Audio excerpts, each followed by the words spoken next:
Hi, ready to get a little smarter? Do you know what this means? The first definition of firefighter. An individual whose job it is to put out fires. For example, over the years firefighters and security guards have been caught lighting blazes.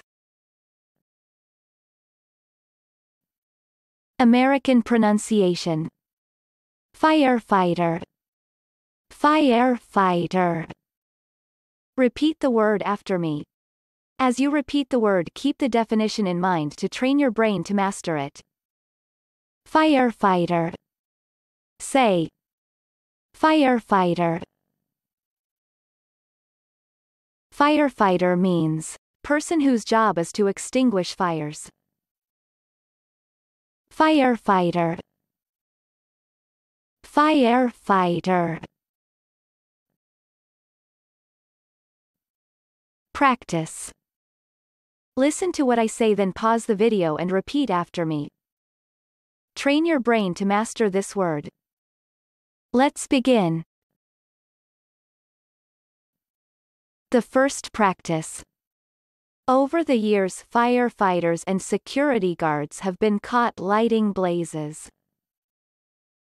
Now, repeat after me.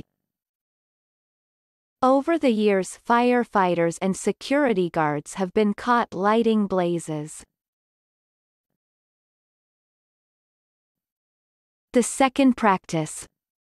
Alan has been a firefighter with Strathclyde Fire Brigade for 5 years.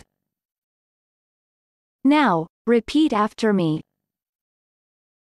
Alan has been a firefighter with Strathclyde Fire Brigade for 5 years. Visual representation of firefighter. Firefighter means an individual whose job it is to put out fires. Good job! Now you're way smarter. Subscribe right now and learn another new word every day.